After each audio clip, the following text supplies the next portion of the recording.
They've never cleaned things up since grand jury, I see. Ma'am, you are Jessica Pruitt? Yes. All right. This is case number... I'm not sure of what I got here. I guess I do have. I have 11-DV-16. I also, in this case, we have 10D-19.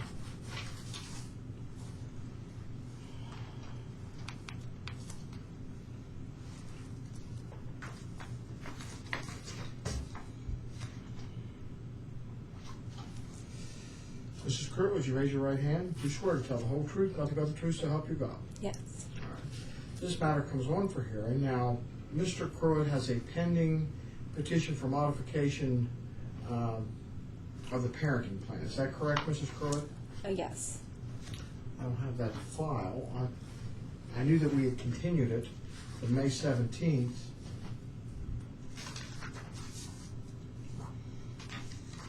Do you know when I think the DV was continued. The new modification has not yet been set for hearing, so I just filed my answer on the 20th of May.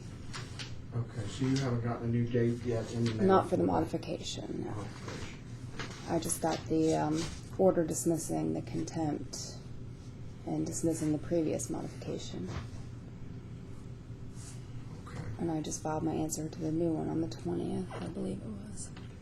Okay, so we actually are here on 11-DV-16 and not on the underlying case, Right. 10D-19. I wasn't sure when I had these whether we had both cases, because sometimes we're pretty good about getting things back in here. All right. Do you desire to go forward with your petition now? Yes. All right. Would you state your name? Jessica Tierney Pruitt. And Mrs. Pruitt, are you a resident of Pleasants County, West Virginia? Yes. And were you at the time that you filed this petition? Yes. You were formerly married to Eric T. Pruitt, is that correct? Yes. And you all were divorced here in Pleasants County, West Virginia, is that correct? Yes. And you all have one child together, that's Noah? Yes. And Noah was born June 15, 2009, is now almost 2 years old, Yes. right? Okay. Do you know where your husband lives? Or ex-husband, I should say. No, I do not. Okay. Now, you have filed this petition alleging that something occurred on or about April 20th, 2011, and then continued. Is that correct? Yes. After he found out he missed the Can hearing. you tell me, in your own words, what happened? Well, he found out he missed the modification hearing and called me and blamed me and was irate. Showed up at my house that following Sunday. Well, let me get dates here if I can. Yeah, I have. Let me see, I have a calendar here in front of me. I have everything written down too.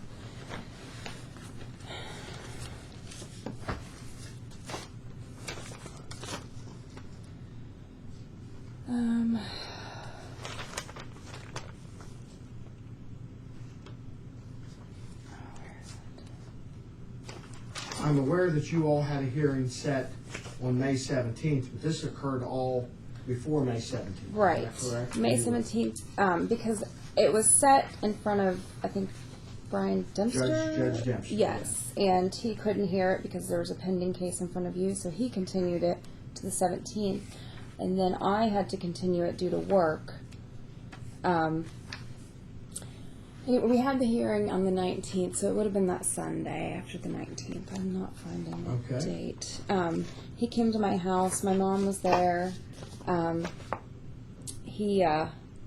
door was locked. We didn't let him in because he had texted me first and said he was in the Food Giant parking lot, and I said, I didn't want him in my home because every time he comes there, it's a big fight, and we have to threaten to call the cops to get him to leave. So we didn't let him in, and then he left. And then my mom left, and a few hours later, I went to take my trash out, and I found like a toy laying on my doorstep. So he had been back in my building, and has, after that, continued to harass me through text messages, voicemails, emails. He also, around that time, was placed in Valley Health mental health in Morgantown. And at that time, I'd received a call. He was talking about being suicidal. If I didn't let him see Noah, he was going to cut off his hand. And this was all in front of his treatment team. They had him on speakerphone, and I ended up having to hang up on him because it was just not something I wanted to listen to. And just things like that had continued, and I was really afraid that he might show up and do something because of his mental instability.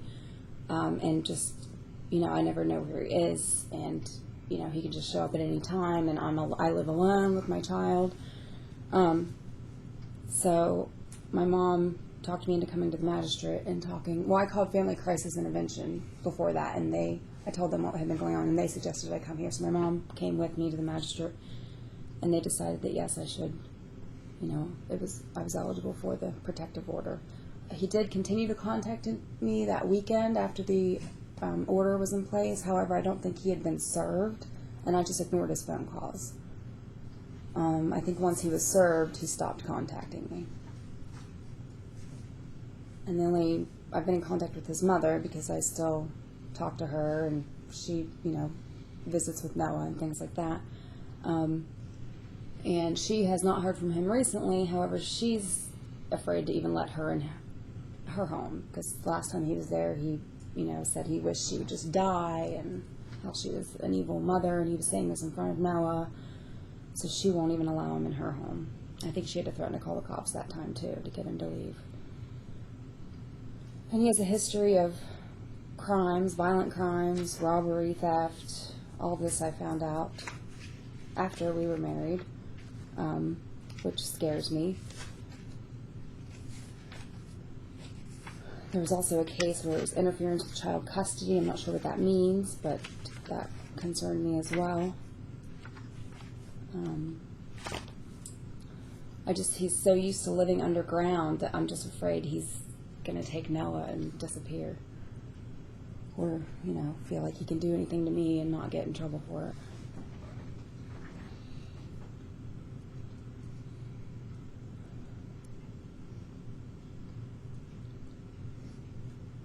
And I had been saving the phone messages. I have some of the text messages saved, but my phone only saves them for so long. And my mom was going to call AT&T to get copies of everything, but my brother had an accident at work, second-degree burns, and he had to be sent to the burn unit in Huntington. So we've been dealing with that family crisis the past couple of weeks, and I just haven't had a chance to get everything from AT&T, but I can if I need to.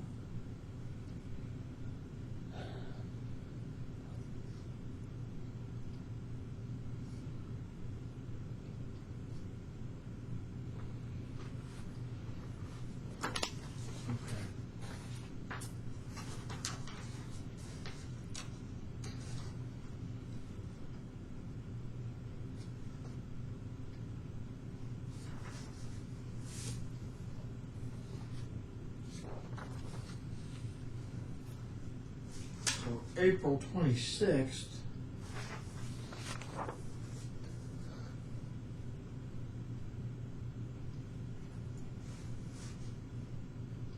that's when he was put in the mental health. He went to Ruby. But after that, he showed up on a Sunday then? Is that what you're saying? It was the Sunday before that. Okay. Sunday, so it'd been the 24th. Yeah. And then I think, that Wednesday or Thursday, I got a call from him saying, I'm living in my van in the Walmart parking lot. Even all your friends can laugh at me now.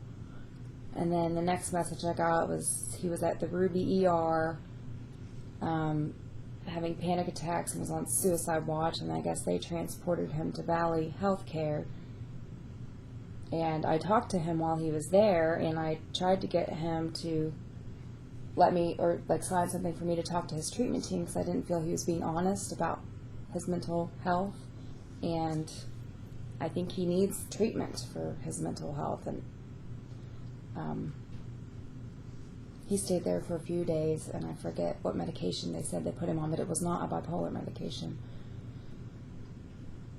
And his mother, I know, tried to get him to go back there because she didn't feel that he finished, didn't think he followed up like he was supposed to. And he was being very manic, I guess, at the time, and calling constantly.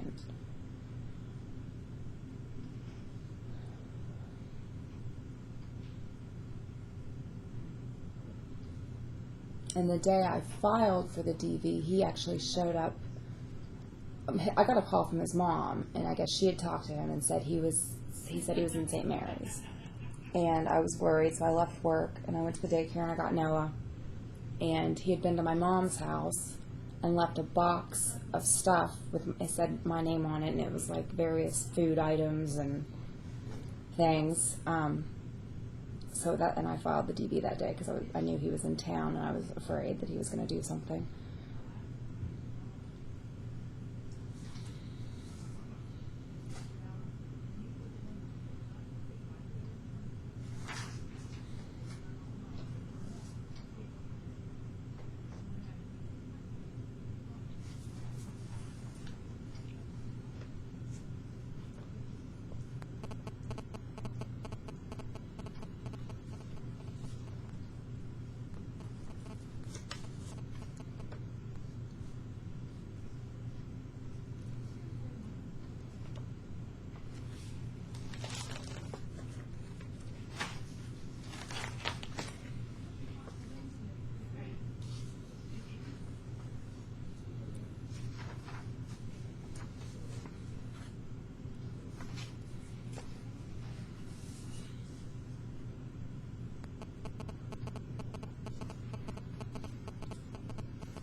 And he's constantly saying things like Noah is his sanity, and he, that's what keeps him together. And I just feel like that's a lot of pressure to put on a child.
Excuse me, Judge. Clerk's office just handed this to me and said this needs to go to the judge before the Pruitt hearing.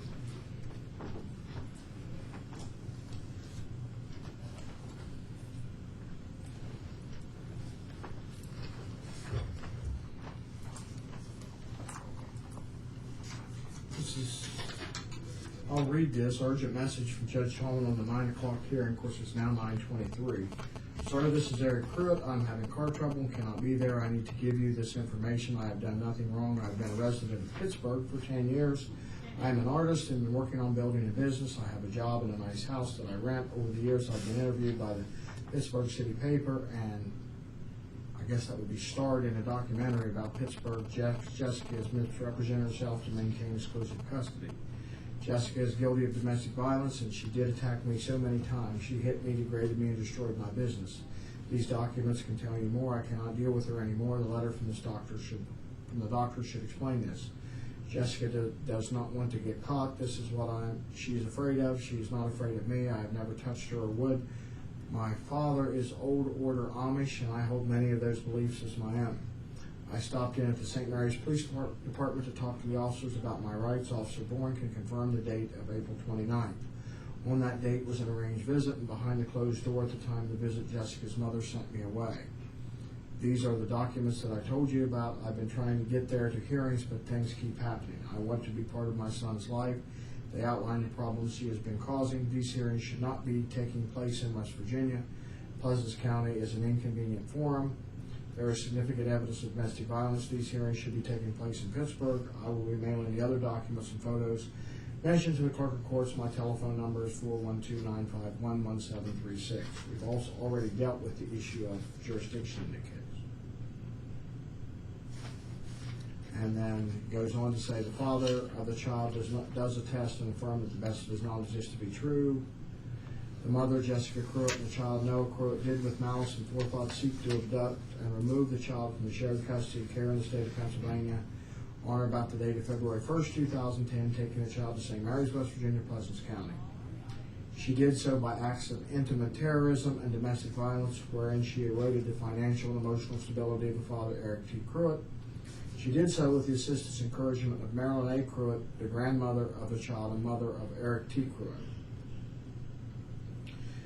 Jessica Cruitt did then file paperwork with the Court of Pleasants County, West Virginia, intending to conceal the truth and enable her to stay in this state while engaging in acts of maliciousness centered at keeping the father of the child in fear, off balance, and alienated from the child. The father of the child submits careful documentation with this statement, humbly seeks a criminal investigation into this matter. These are all documents. I thought he had documents.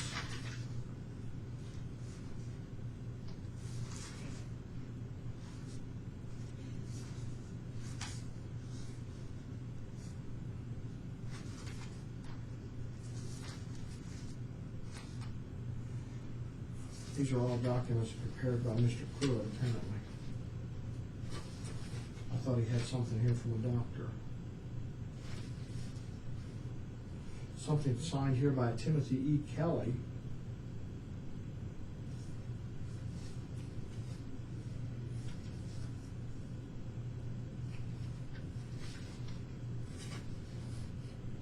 I guess this is a picture.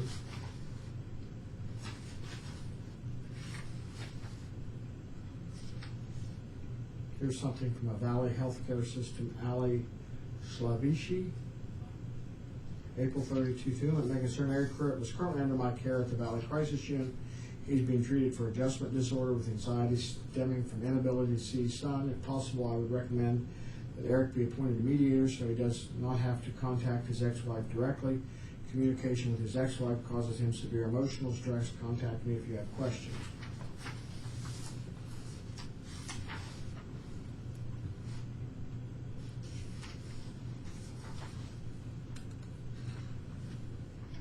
I have that same picture.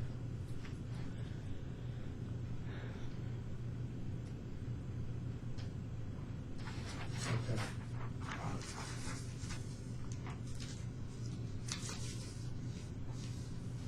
But that was okay.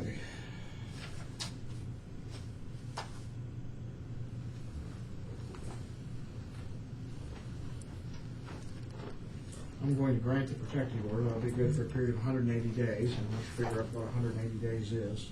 I think I have it here.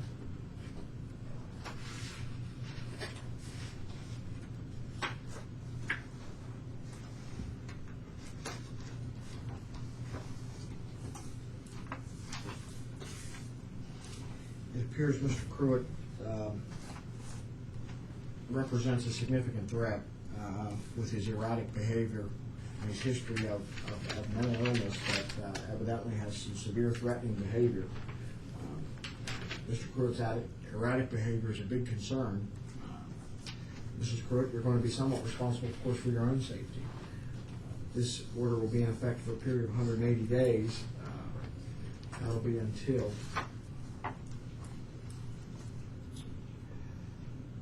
start tomorrow, so it makes it a little easier to figure out. 30, 61.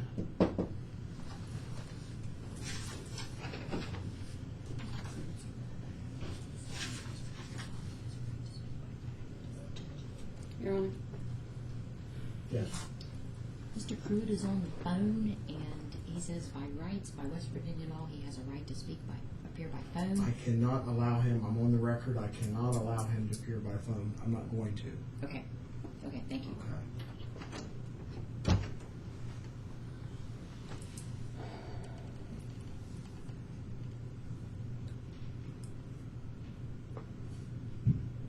Two,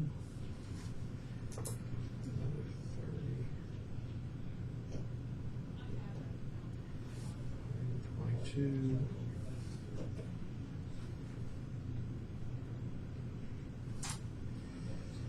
October's 153.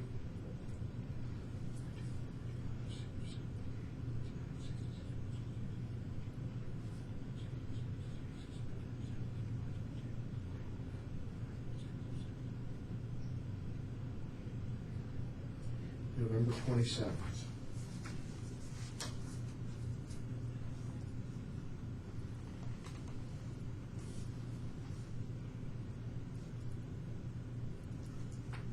During that time period, if Mr. Pruitt has any contact with you, Mrs. Pruitt, you should simply call the police. We may have another hearing, on his motion. Okay. That's fine. You'll get an order in the mail for that. Unless this order is modified, he's to have no contact with you.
Pages there.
Okay, if you wait outside, we'll give you a copy of the order then.